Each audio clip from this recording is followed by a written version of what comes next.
सभी को, देखने वालों, सुनने वालों को, सभी सत्संग प्रेमियों को, ज्ञान प्रेमियों को हमारी तरफ से सभी को प्रणाम। तो आज गुरु महाराज की कृपा से बात करते हैं लोभ के ऊपर कि लालच क्या है। लालच एक ऐसी चीज़ है, एक ऐसा गड्ढा है, एक ऐसा पिंजरा है जिसके अंदर जैसे चूहे को पकड़ते हैं, पिंजरे के अंदर रोटी का टुकड़ा या कोई चीज़ रख देते हैं तो चूहा उसके अंदर जाता है खाने के लिए।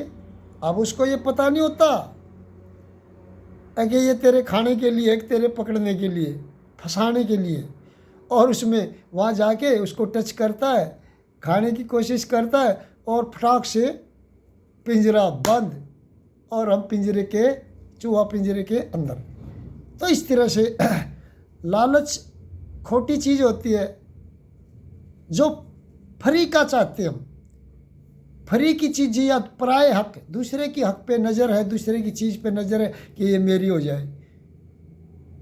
कमाना कोई बुराई नहीं, क्योंकि अपनी शरीर की ज़रूरतों को हमने सबसे पहले ये करना कि हमें कोई ऐसा काम करें। 20-22 साल तक तो माँ बाप भी हमारे को सब कुछ दे देते हैं, फिर ऐसा फोकस करें किसी काम पे जिससे हम कमा के अपनी शरीर की ज़रूरतों को अच्छी तरह पूरा कर सके। रोटी, कपड़ा, मकान, दवाई, जूता, और उसके साथ साथ शादी करेंगे तो बीवी बच्चे भी होंगे, उनकी भी ज़रूरतें, फिर बच्चे पढ़े भी करेंगे। तो ये नहीं है कि कमाना नहीं है, उसमें से हम कमाएंगे। तो पहले अपने आप को मजबूत बढ़ाओ हर प्रकार से, कि जब हम हर प्रकार से मजबूत होंगे तो हम कहीं दान भी कर सकते हैं। अपनी कमाई में से हम किसी को दवाई भी दिला सकते हैं, भोजन भी खिला सकते हैं, कपड़ा भी दिला सकते हैं, और हम अपनी आपूर्ति भी आराम से कर सकते हैं अपने जीवन की। और कोई घर में मेहमान आ जाता है, बेचारा मांगने वाला आ जाता है, तो उसका भी हम आदर भाव, कपड़ा है, सर्दी है, सब कुछ चाहिए, तो उसके लिए कमाना बहुत ज़रूरी है। तो कमाने से सब कुछ हो जाता है, हमारे पास होता है। काम करने से थकावट होगी, नींद आएगी, पहले वाला खाना हजम हो जाएगा, ठीक हो जाएगा, भूख लग जाएगी, तो यानी सारा सिस्टम जुड़ा हुआ है, अच्छी नींद आएगी। लालच उस चीज़ का नाम है जो पराई है, अपनी नहीं है, जो किसी की है, फ्री में लेना चाहते हैं, या चोरी से जेब कतर के, या छीना झपटी करके, या डाकू बन के लूट लेते हैं, या ठगी करके। बहुत सारे लोग हैं, जैसे कुछ सपेले घूमते हैं, कुछ ठग घूमते हैं। ये लोग जैसे वो डरा देते हैं लोगों को, क्योंकि आदमी दो तरह से फंसता है, भय और लोभ। ये दो चीज़ें हमारे को फंसाती। डरा देते हैं कि तेरे चेहरे पे तो आज, तेरे चेहरे की लकीरें कुछ और बता रही बहन जी, खासकर माता बहनों को, क्योंकि ये इमोशनल ज़्यादा होती हैं, भावुक ज़्यादा होती हैं, जल्दी पिघल जाती हैं, घबरा जाती हैं।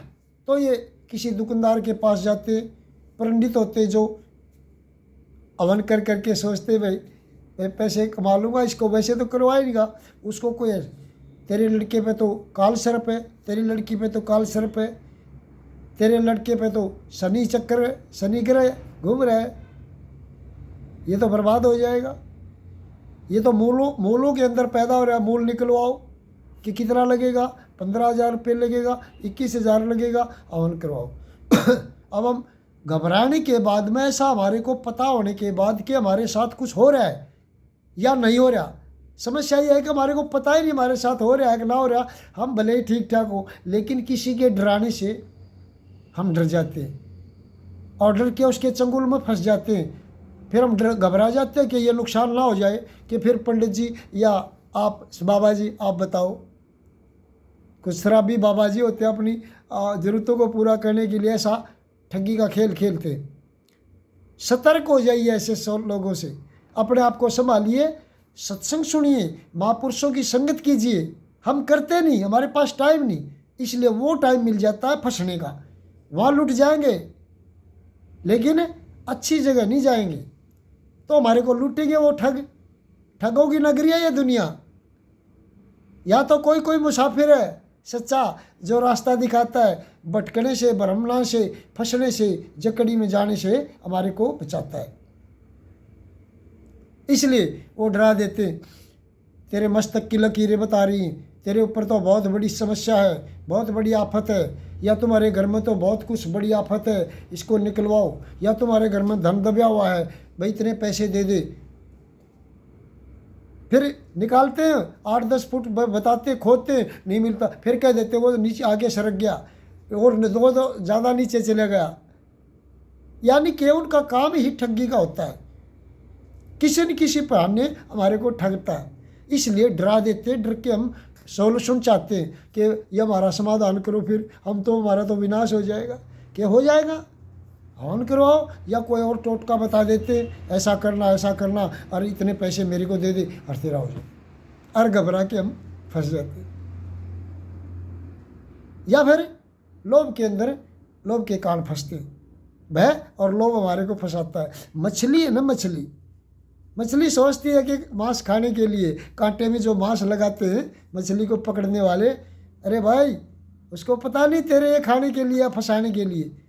वो टच करती है और पता चल जाता, कांटे का धागा हिलता है और उसी टाइम झटका मार देता है और उसी टाइम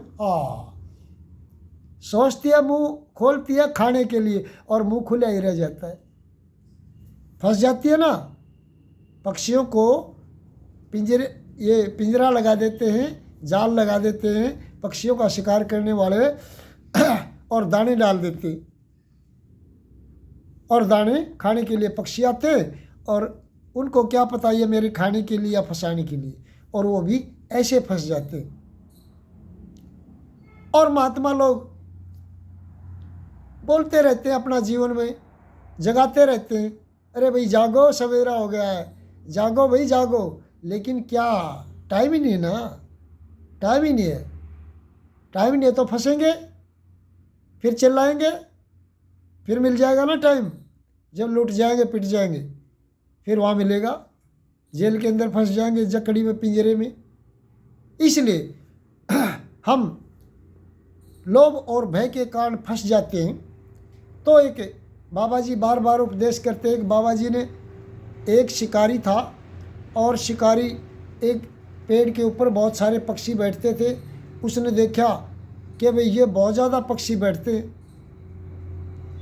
इनको क्यों नहीं पकड़ा जाए, नीचे दाने डाल दूंगा और ये सारे के सारे जाल में फंस जाएंगे।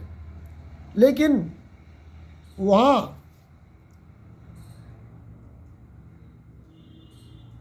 वो दो चार को ऐसे पकड़ लेता था। तो एक दिन वहाँ बाबा जी आए, महात्मा बुद्ध जी, और वहाँ बैठ गए। वो अपने शिष्यों के साथ बैठे प्रवचन कर रहे थे और सारे पक्षी ऊपर बैठे हुए थे। तो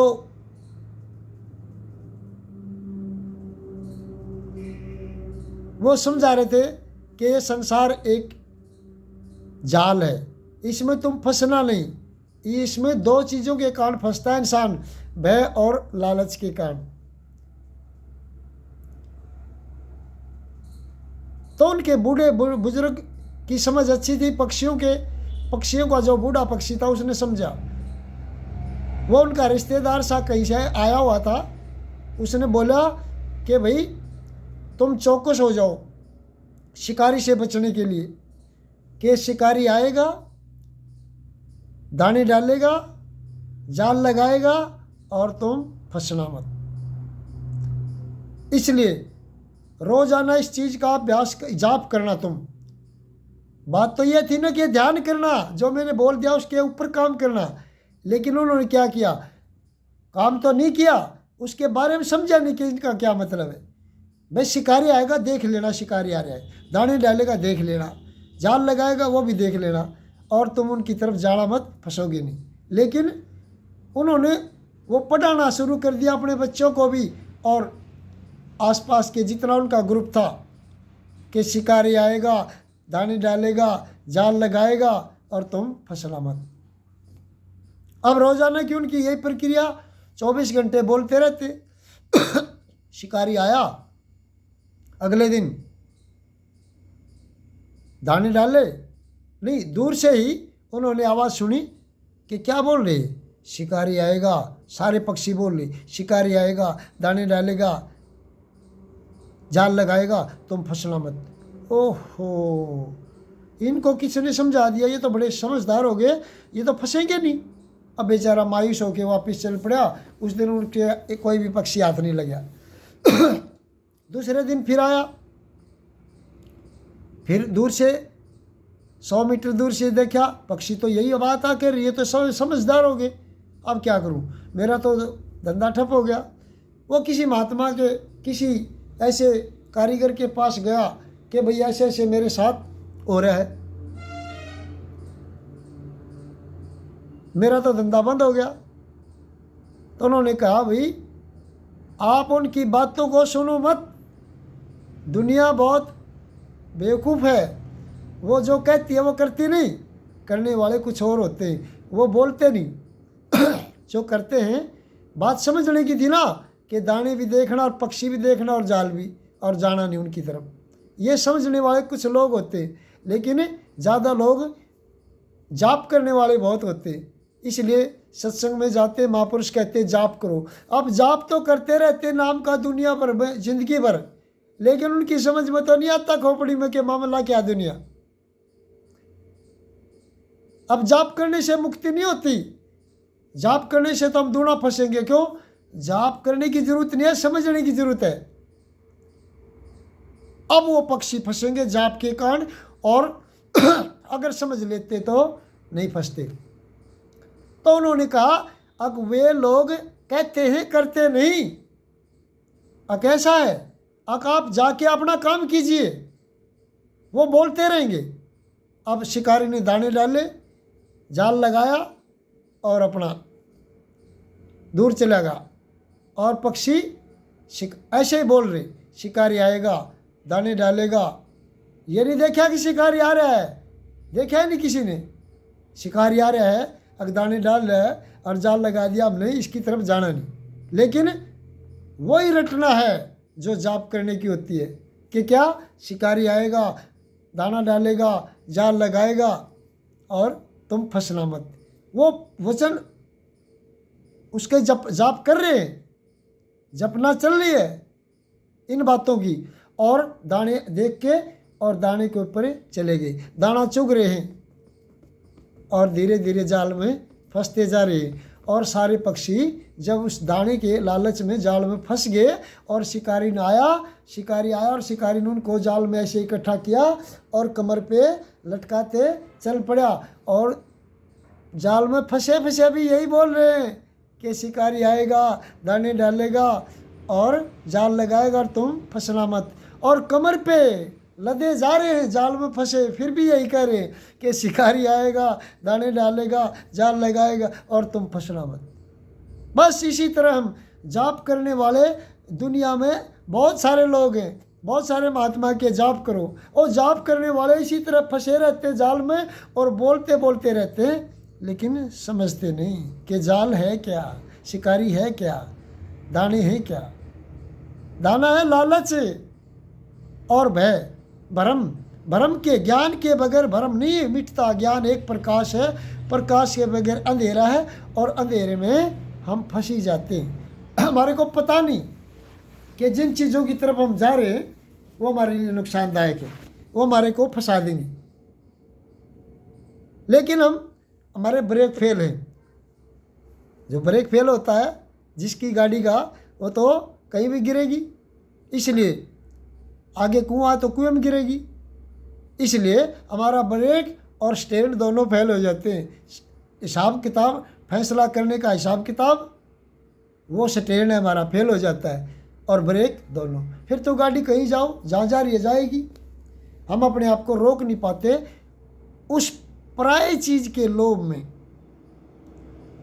कई तरीक़ों से ऐंठना चाहते और धन इकट्ठा करना चाहते। अरे साथ में कोई गठरी बांध के ले गया क्या? कुछ नहीं ले जाना, सब यहीं रह जाना है।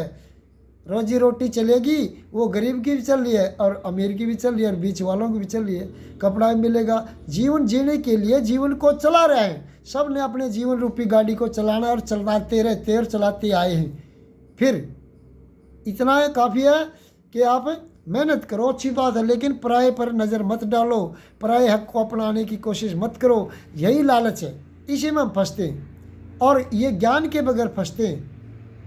क्योंकि संगत में हम बैठते नहीं, सत्संग में जाते नहीं, जाते हैं तो ऐसे सत्संग में जाते हैं जहाँ ये क्लियर बात करके दिखाते नहीं, जहाँ हमारा भरम मिट जाए। बस लगे रहते हैं, चलते चलो भेड़ की तरह, भेड़ चाल है दुनिया, फंसते रहो जाल में। अब भेड़ को क्या पता कसाई मेरा कान पकड़ रहा है, काटने के लिए ले जा रहा है, या मेरा मालिक है, उसको कोई ज्ञान नहीं होता। हमारे अंदर परख विवेक नहीं है कि हमारे साथ क्या हो रहा है। लोग हमारे को कंफ्यूज क्यों कर रहे, बेवकूफ़ क्यों बना रहे। अरे भाई, अपने विवेक और परख को जगाओ और ऐसे साधु की संगति करो जो आपका भ्रम मिटा दे और आप इस चीज़ से बच जाएं।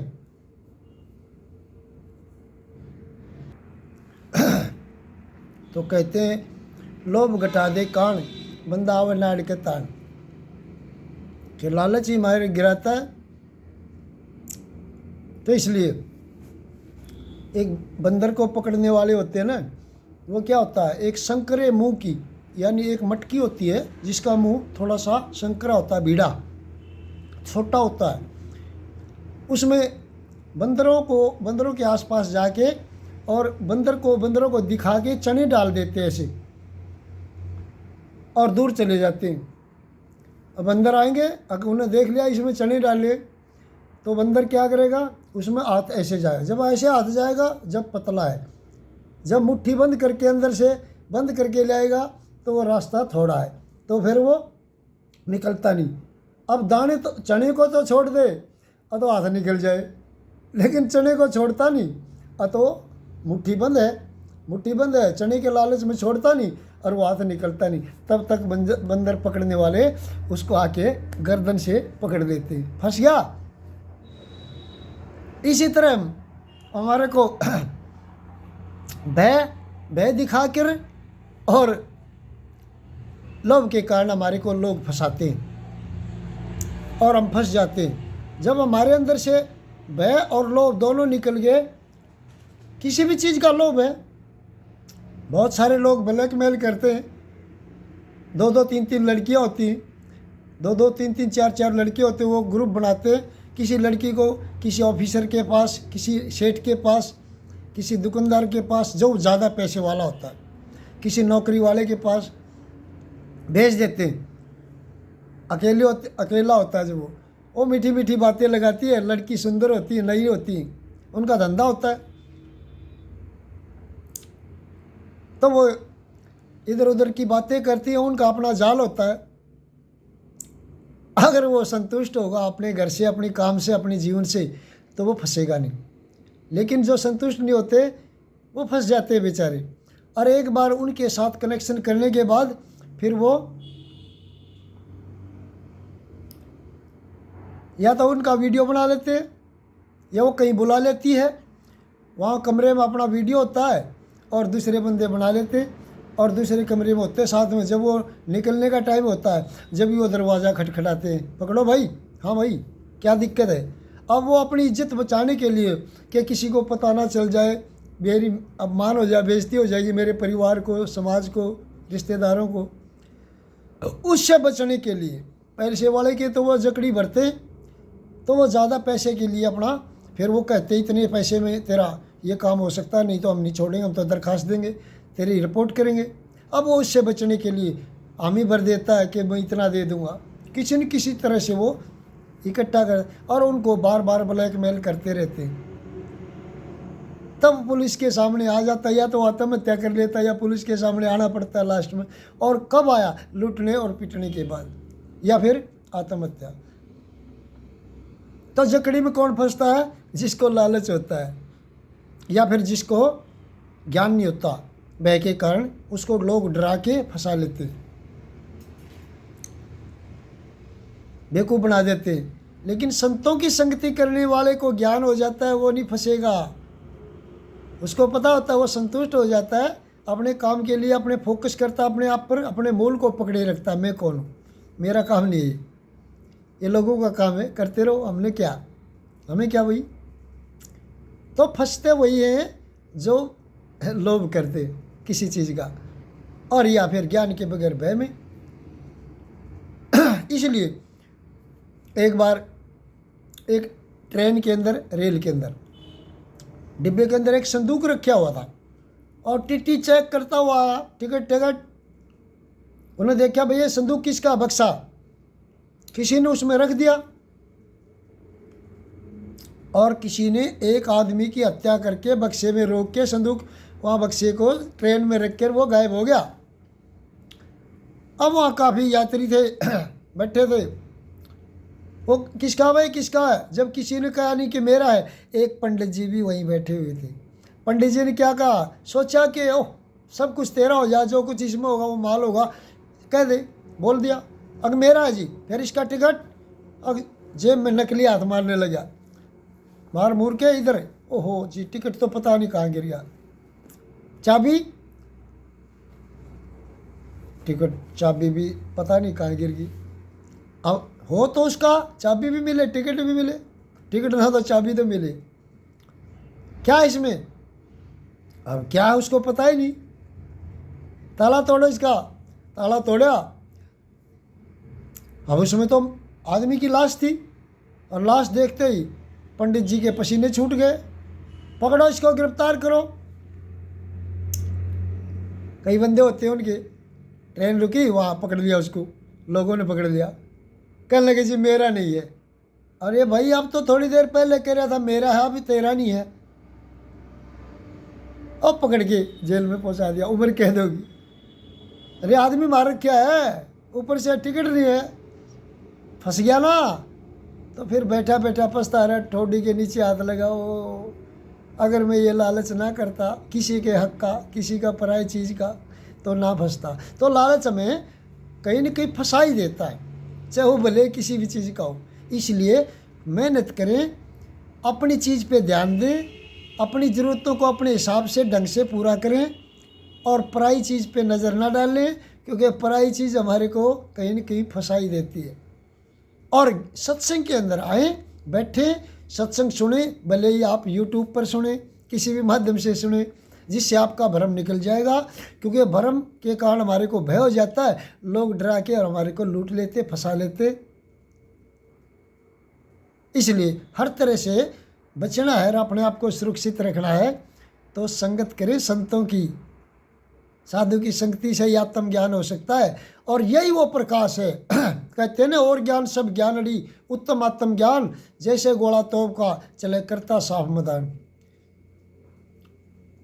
और ज्ञान दुनिया के बहुत होते हैं लोगों के पास, फिर भी फंस जाते हैं। मामला क्या है, और ज्ञान ऐसे हैं जैसे दीवा, मोमबत्ती, लाइट, लेकिन जब सूर्य होता है, सूर्य का प्रकाश, सूर्य का प्रकाश तो बहुत प्रभावी होता है ना। इसलिए और ज्ञान सब ज्ञानड़ी, वो तो भराती हैं, अरे बनना तो सूर्य का प्रकाश है, आत्मज्ञान है। स्तोभ का गोला है, एक तो एक तरफ से 50-100 आदमी गोलियां चला रहे हो लड़ाई के अंदर, एक तरफ से एक तोप से गोला फेंक जा, सारे के सारे एक ही में खत्म। इसलिए मैदान साफ होता। और ज्ञान सब ज्ञानड़ी उत्तम आत्मज्ञान, जैसे गोला तोप का चले करता साफ मैदान। आत्मज्ञान क्या होता है, सूर्य के प्रकाश की तरह हर चीज़ नजर आती है साफ साफ, धोखे में नहीं रहता कुछ। पूर्णमासी का दिन हो और चंद्रमा पूरा खिलाओ, लेकिन उसमें अंधेरे की मिलावट है, प्योर प्रकाश नहीं है, क्लियर नहीं है। पेड़ों के नीचे भी अंधेरा होता है और मकानों में तो अंधेरा होता है। इसलिए सूर्य के प्रकाश से तुलना करते हैं कि तोप के गोले से तुलना करते हैं कि इतना प्रभावी प्रकाश है, इतना तेज है, इतना साफ है, जिसमें हर चीज़ क्लियर, जिसमें परख और विवेक जाग जाते हैं, हर चीज़ को हम समझ लेते हैं और किसी के चंगुल में नहीं फंसते। इसलिए आज लोभ के बारे में जो बातें की, हो सकता है आपको पसंद आए, तो कोशिश करें समझने की। आपके लिए ये एक जीवन में बड़ी काम आएंगी, और इसलिए सभी को प्रणाम।